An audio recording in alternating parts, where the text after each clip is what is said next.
ubwo rero CNDP imaze kuba créé localité nyinshi zo muri Rucuro na Masisi zirafashwe bihereye hari mu Bwiza Igicanga kumanuka za Mweso ainsi de suite. Ubwo bigeze muri 2007 hagati Kinshasa imaze kunanirwa, urugamba rwamaze kunanira pe, CNDP imaze igeze hari Kimoka, igeze Sake, basi bashira imbunda hasi bavuga ati twemeye imishikirano. Nibwo habaye ikintu bise brassage.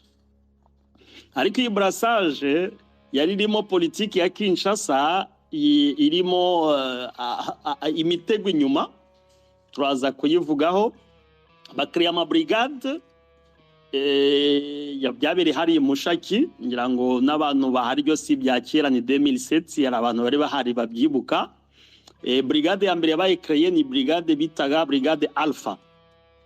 Iyi brigade Alpha yayoborwaga muri yari 10e brigade ya ex-RCD, noneho bafashe bavanga na CNDP yari yobowe n'uwitwa Colonel Musala. Ubwo twahisiwe aza kuba Colonel Wilson Sengiyumva, niwe wari uyoboye brigade ya ntuza ya Alpha. Bari badeployinze kugera hariya za ntuza za Rushebere umanuka ujepfo, abantu babyibuka. Bakora brigade ya kabiri, iyi ni mixage hagati y'ingabo za leta n'ingabo za CNDP. Iyi ni yari yakore ya CCLF, avuga ati saba turabyemeye, iyi reclamation zanyu reka tuvanye ingabo. Noneho bakora brigade ya kabiri, niyo yitwaga abibuka brigade Alpha, yari ifite kibrasare n'akagatambara bambara ku ntuza ku rutugu kari ka orange. Naho aba brigade Bravo bari bafite akaroze. Iyi brigade Bravo niyo yari yobowe na Afande Makenga, yari iri ex-83e brigade. Yara twahisiwe, je pense yari entre Nsimba, yitwaga Nsimba, Colonel Nsimba. We yayoboraga première brigade ya reserve, noneho barazivanga, niyo 83e nibi byabaye brigade Bravo, yari yobowe na Afande Makenga. Dusuhuza. Brigade ya gatatu yari brigade Charlie, yo bambaraga akantuza ka pasa kabengerana ka jaune. Yari yobowe na ntuza na ni general ariko arafunzwe ari Makala, yitwa Yave Filemon, yari colonel. Yari première brigade ya reserve ya FAC ya kera. Umuntu wari twahisiwe ni Afande Baudouin. Afande Baudouin we yayoboraga 83e brigade ya ntuza ya CNDP, noneho bayivanga na première brigade ya reserve ya FAC, bikora brigade ya Charlie. Donc Afande Baudouin yari twahisi wa general Yave Filemon bayobora brigade ya Charlie. Brigade ya kane yari brigade bitaga Delta, iyo yari ifite pasa y'ubururu ifite amakarekare, yari yobowe na ntuza na Colonel Faustin Muhindo, yayoboraga we 83e brigade ya ntuza ya CNDP. Uwari twahisiwe yari Colonel Masudi bin Eli, sinzi nta nubwo mperuka kumwumva niba kibaho, ariko Muhindo warahari yari Kinshasa. Ubwo ni wari baformye brigade ya Delta. Brigade ya gatanu yayitwaga brigade Echo, bo bafite intuza ikirangantego cyo ku rutugu ya gisana Echo yari Black Clair, niyo yari intuza yabo. Wari uyiyoboye ni Colonel Padiri Ubuni General, ni uyoboye region ya 11e region Ababandundu. Icyo gihe yayoboraga 116e brigade yo muri RCD mbere. Ugaza kuba seconde noneho na Colonel Kabundi Innocent, ariko ubu ni general, icyo gihe yari colonel. We yayoboraga 83e brigade ya ex-RCD, bavanga 83e na 116e ya kera bazivanze hamwe, iyi mixage bakora brigade Echo. Abantu bajya bumva ngo haba ibintu bya mixage ngo ntitubishaka tena, nibi ntabwo ari CNDP yabizanye, ni leta ya Kinshasa yabizanye kubera umuriro wari ubariho, Sake igiye gufatwa na Goma igiye gufatwa. Alors brigade ya nyuma yari brigade Foxtrot, yari yobowe na Colonel Micho, ubu ngo barafunzwe ari Makala. bitewe azira yuko hari umututsi, nta kindi azira, ari makara amazemo imyaka ingahe. Iyo brigade Foxtrot yari ancien 81e brigade yayoborwaga nawe toujours bayivanga na leta iza kuba ngayo amabrigade yakozwe bafata CNDP. Noneho niki cyaje kuba nyuma muri fin ya 2007 uriya ntuza Yave atangira gutega ambushi kuko ntuza Fandebodwe ni wari twayisiwe, atangira kumugira imigambi yo kumwica. Uwari uri titerero wa Wilson nawe atangira meme chose. Mwiri iryo joro erezima ko Mungu halalake jinsi Waswahili wanasema, mu gitondo niho bari kwica Fandebodwe, bari kwica na Wilson na Kabundi. Sinzi umuntu wababuriye, nibwo bahise bacaho baragenda baza tena bahurira muri hedikota zabo za kera. Mu gitondo imihanda yose yari yafunzwe. General Yave niro wabonye ordre kwa Kahimbi icyo gihe atabo ba officier bose babafate baburiza indege babajyana Kinshasa. Urumva ko yari umutego kugira ngo babiyegereze bakore nabo brassage, nibamara gukora brassage noneho babafate, nibamara kubafata baburiza indege bari baziko ikibazo cy'intambara bagikemuye. Erezima Mungu halalake baba babonye amakuru mu gitwiryo joro baraye bari gupasuwa, bose baza guhurira aho Imana yabishatse ko bahurira. Sinzi n'ukuntu bose babimenye rimwe basi.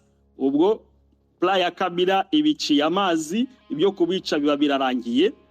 Nibwo noneho urugamba rwakomeje, noneho andi masantre aho kugira ngo Masisi baba bambutse no muri Rucuru birafashwe, za Rumangabo ziba ziraguye.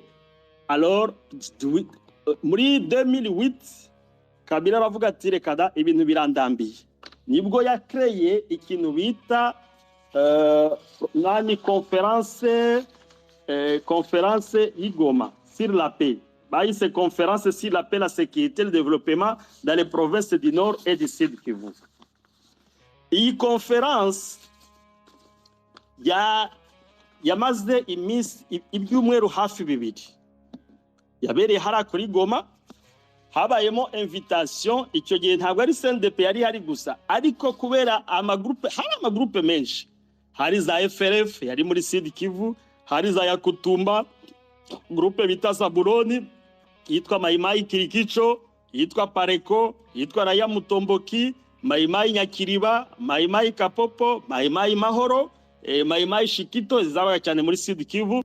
Hariyo bitaga Mudundu 40 na Simba Maimai na Maimai Shabunda n'izindi ni nyinshi zose. J'espère zari cyo gihe zari 44. Icyo gihe muri 2008 hari kiri 44, ariko ubu ngubu Kongo ifite imitwe itwaje intwaro 300, ariko muri 2008 zari 44 gusa. Nuko bose bahurira Igoma, bahuriye Igoma haza nemere témoin ya communauté internationale, kuko hari delegation ya ntuza hari delegation ya Union Européenne, hari delegation ya Union Africaine, hari delegation ya États-Unis, hari delegation ya Conférence des pays des Grands Lacs, hari abarepresenta abambassadeur bahageze 40 b'ibihugu bikomeye byo kwisi. Alors hari thématique zari zateguwe kugira ngo bazidiscussingeho enye. Ya mbere yari yo kureba ibibazo n'imbogamizi by'amahoro. Iyi thématique ya kabiri yabaye traité muri iyi ntuza conference yari kureba ibibazo n'imbogamizi by'umutekano. Ya gatatu yari kureba ibibazo n'imbogamizi by'iterambere n'ubutabazi bwa muntu, donc les enjeux humanitaires. Alors babirangije hari kuri ILPG niho byabaye, haba signature yo bita acte d'engagement yasinywe n'abandi ku rwego rwa ntuza rwa leta. Ni ministre witwa Denis Kalume, icyo gihe niwe ari ministre wa intérieur, niwe wasinye ku mwanya wa leta. Muri conference na Kabila yarahari. Muri cadre ya ntuza ya conference aba conférencier Nani Marumaru yarahari, icyo gihe niwe ari president wa conference arasinya. Vital Kamere yarahari arasinya ko niwe ari president wa comité des sages. Azarias Ruberwa arasinya kuko niwe ari coordinateur adjoint wa panel de modérateur. Noneho mu rwego rwa ntuza rwa FRF witwa Gasore Zebede niwe wasinye. Yakutumba yari yohereje adjoint witwaga Sanda Mwendabatu. Groupe ya Zabuloni hawe witwaga Rwinji. Maimai Kirikicho hari uwitwa Longangi. Kuri Pareko hari uwitwaga Rutambuka. Raya Mutomboke yari yohereje Salumu na Sadiki. Maimai Nyakiriba yari yohereje Mulonda. Maimai Kapopo yari yohereje Isange. Maimai Mahoro witwa Rafael. Alors délégation ya ntuza ya Nord Kivu, Julien Paluku niwe wasinye icyo gihe niwe ari gouverneur. Urumva ni accord ikomeye cyane qui engage tout le monde. Vice président wa assemblée provinciale witwaga nawaza gusinya Mukindi. Hari délégation ya Sud Kivu, haje vice gouverneur witwaga Watunakanza. Na président wa assemblée ya ntuza y'abanani witwaga Baleke Kadundu Emile. Ku rwego rwa communauté internationale abasinyeho facilitation gouvernement ya ntuza plutôt nani Nations Unies witwaga Alandos ni wari représentant spécial wa secrétaire général wa Nations Unies, signature ye irahari. Hari représentant wa Union Européenne witwaga Roland van der Heer n'umubirigi ni wari représentant ntuza nani Union Européenne. Amerika yari ifiteho représentant witwaga Tim Shotley, ni ambassadeur ukomeye cyane n'ubu ngubu je pense doit être un sénateur, yari yasinye kuri iyi accord ya 2008. Union africaine yari afite délégué witwaga Pierre Yele niwe wa représenter ntuza commission Union africaine. Conférence internationale pour la sous-région witwa Madame Liberata hariho signature. Noneho haza kuba amasignature y'abachef coutumier wa Sud Kivu, Mwami Kabare yasinyeho, Nord Kivu Mwami Alexandre Muhindo asinyaho. Société civile irasinya witwa Bisimwa Kabwene ni wari ya délégation nationale ya société civile wa Sud Kivu arasinya. Abantu za secteur privé fake ya Sud Kivu irasinya, yari représente na Mudekereza. Fake ya Nord Kivu witwa Desire Segahungu. Église catholique Musenyeri Theophile Kabo yarasinya. SSC witwa Nathalie arasinya. Église orthodoxe irasinya, Kimbangu irasinya, communauté islamique irasinya, armée du Sahel irasinya. Donc iyi accord ya acte d'engagement yari ifite amantuza ama article yo kuvuga ngo surtout kuri article yayo ya gatandatu hari byo kugira ngo habe cessez-le-feu, habe amazone yose abe demilitarisé. Wayishize kuri dashboard? Ndi kureba uburyo nayishyiraho kuko mu buryo bwa ndi kuyikora kuri mail. OK. Voilà. Donc alors iyi akoro ayatumye intuza amagroupe yose ashira intwaro hasi. Ariko nyuma yabyo muri iyo njyo 2008 toujours Kabila maze kubona signature yabo bose aragenda, nibwo yagiye noneho neza a organiza FDLR. Yes, narinyeze mvuga ngo iyi accord imaze kuba signé ya ntuza ya conférence sur la paix ya Goma. Aya magroupe yose nababwiye yose yaba mayimayi n'ibiki byose na CNDP yayohereje. CNDP yari represente n'abantu 11 bari bayobowe na Kamba Sungeve niwe wasinye mu mwanya wa ntuza wa CNDP.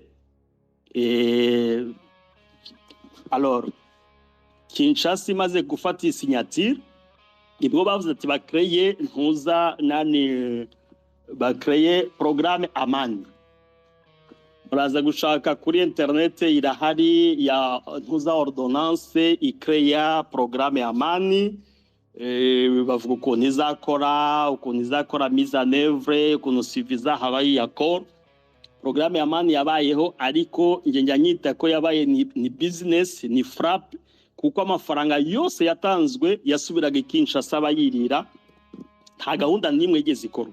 Muri programme muri iyi ntuza muraza kwisoma acte d'engagement bivuzwemo tena ko intera hamwe zagombye kuba rassemblé zikakwa intwaro zikaba rapatriye, hanyuma impunzi zigataha. Abantu baze kwishaka kuri internet irahari, ntabwo ari oxygene uri kuvuga ibye, ni kwandike acte d'engagement ya conference de paix, uraza kuyibona. Ni document ifite page ngira ngo 11 iriho amasinyatire asaga 1000.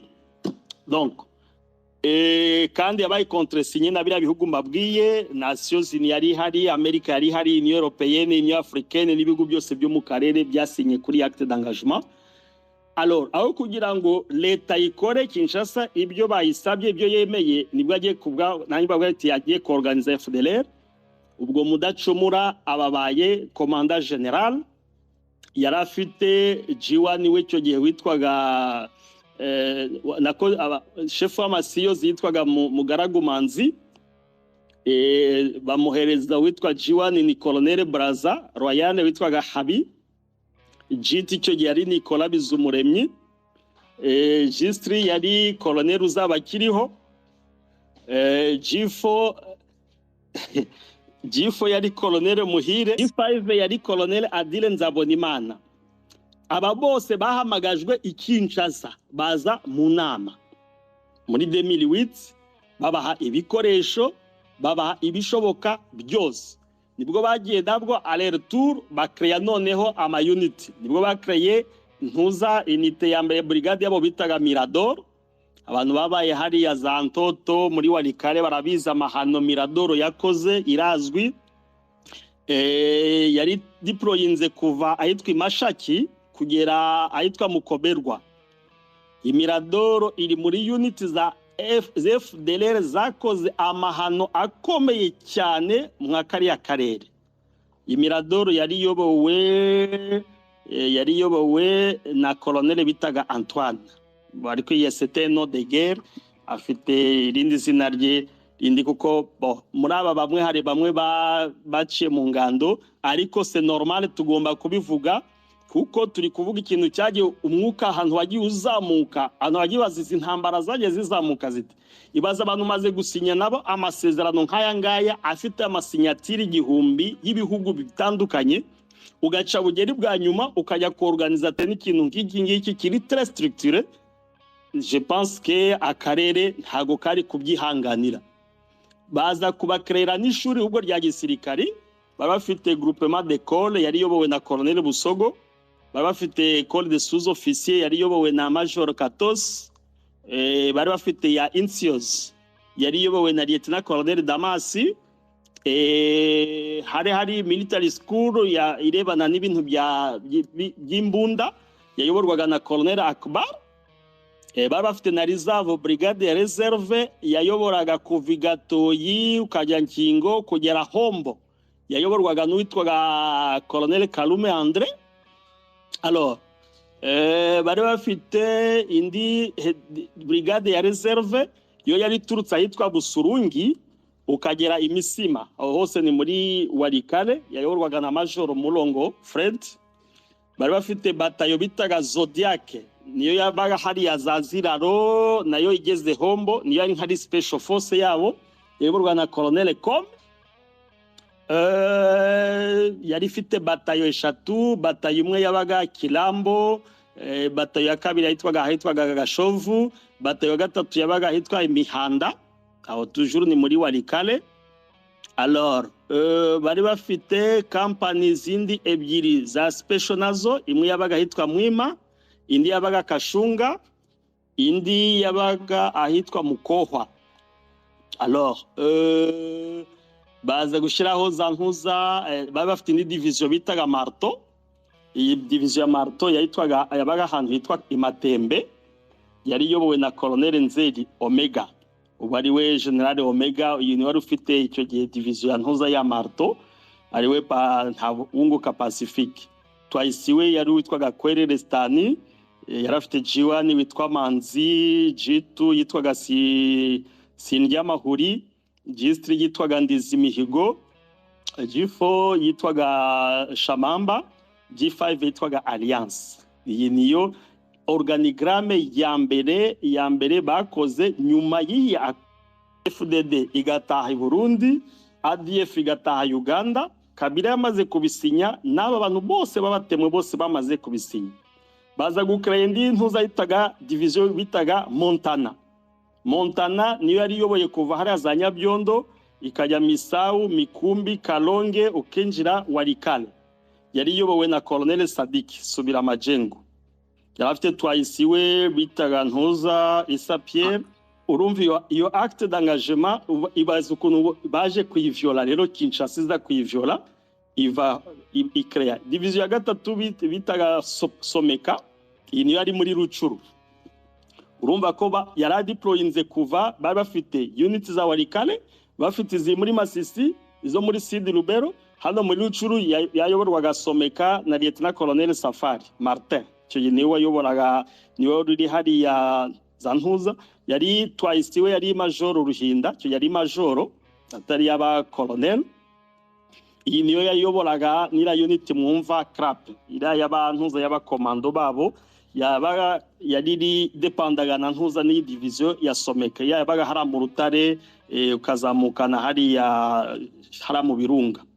Alors Someka yari mu Birunga hara mu Birunga haba witwaga Capitaine Drago ahitwa Impeti hari witwaga Capitaine Marcel Imweso Ipinga na Bushimo hari company yorwa na ntuza na Capitaine Bimas naho ikiwanja hariya ikiwanja hari Capitaine bitwa Deo Nshimiyimana niwe wayoboraga hari ikiwanja Ipinga na Peti ni Kasopo habaga Colonel Gashirabake Serge wayoboraga ira ligne ya ntuza ya Peti afite na Edikotas DS1 DS3 bose igisirikari. Hari batayo ndi yabaga Ikirama ni a quelques kilomètres uvuye Ibambo ubu ngubu ni M23 hayobora Ikirama habaga witwaga Capitaine Libenge ahitwa Rusamambo aho ngaho ni muri Sud Lubero hitwaga Capitaine Marius. Uyu Marius abantu bazi hari za Ruofu habaye ibikorwa bikomeye cyane niyo wazaga gutega za ambiscade zikomeye cyane hari za Mirange wabo wa General Laurent. Uyu Capitaine Marius niwe amaze abantu hariya naho ahitwa Iminjenje ni Peti na Mera aho ngaho ni hagati ya abatahazi iyo uvuye Kalembe ugana Ipinga ugera ahantu ugera Minzenze wava Minzenze wakwambuka ikiraro cya Ruhuru ukabugeza ahitwa Imera noneho wazamuka hejuru ahitwa Ibishiki mbere ukugera Ipinga aha niho witwa Capitaine Pasteur Mambo niwe wayoboraga hariya nawe yahakoze amarorerwa akomeye cyane. Ibi byose sous le financement ya Kinshasa nyuma y'iyi acte d'engagement yari maze kuba signe. Liste ni ndende cyane ko nta warangiza Edikoda mbabwiye abacommanders babo clé na axe zose bari barimo kuva Walikale Nord, Walikale Sud, Masisi Nord, Masisi Sud, Bwito, Bwisha kugeza na hariya muri Nyiragongo ukuntu intera hamwe ubwo nibwo zabonye mbese ukwishira ukizana nibwo bahawe amatelefone ya Turaya bari bafite za valise satellitaire bahawe na Kinshasa et sera après accord ya acte d'engagement yabaye signé Igoma. Ibyo rero nibyo byatumye CNDP ihaguruka parce que menace yari maze gukomera cyane kuko hari amubwiza hari abantu impunzi zari maze gutahuka hari igicanga hari impunzi zari maze gutahuka alors ukubera i deployement y'inzi ntera hamwe ubwicanyi bwari bumaze gukomera cyane. Nibwo rero General Laurent yafashe strategie yo kugira ngo arinde abaturage kurinda abaturage il fallait ko mobiliza ingabo noneho zambuke muri Rucuru zijye muri Bwito zimanuke Masisi kugera hafi hubwo na kuri porte ya Walikale. Nibwo rero mu gitondo cya 2009 twagiye kumva twese ku ma radio na televiziyo aba officier 11 bari muri CNDP badeklara ko bo biyunze na leta bari bayobowe na General Bosco Ntaganda bakora declaration kuri BBC je pense amazina yabo ari kuri internet, mwaza no kuyashaka, si ngombwa ko twavuga ahangaha. Bavuga ko bo biyunze na leta bavuye muri programme ya CNDP. Abantu tumaze kugira ngo ni imikino BBC yongera birabivuze. Basi bagiye kuba twumva ngo bageze i Goma bahurira na General John Numbi. Ubwo directement bahita bafata ingabo za CNDP zihita zinjira muri leta, nta koro nimwe ibaye respecte, bivuye selema kuri bwumvikane leta yagiranye n'aba officier 11 bari muri CNDP. Mu kanya gatoya Kinshasa ishatse kugira ngo ize gufata General Laurent imutware, kuko bo ntago bari bashoboye kumukorompa kugira ngo agende. Nibwo yahise yambuka, u Rwanda ruhita rumuproteja, kuko habaye n'ikintu cyo kugira bamusabe, me kumusaba kwa ari kugira ngo bajye kumukorera peine de mort Kinshasa, alors que u Rwanda rutari signateur wa bintu bya peine de mort.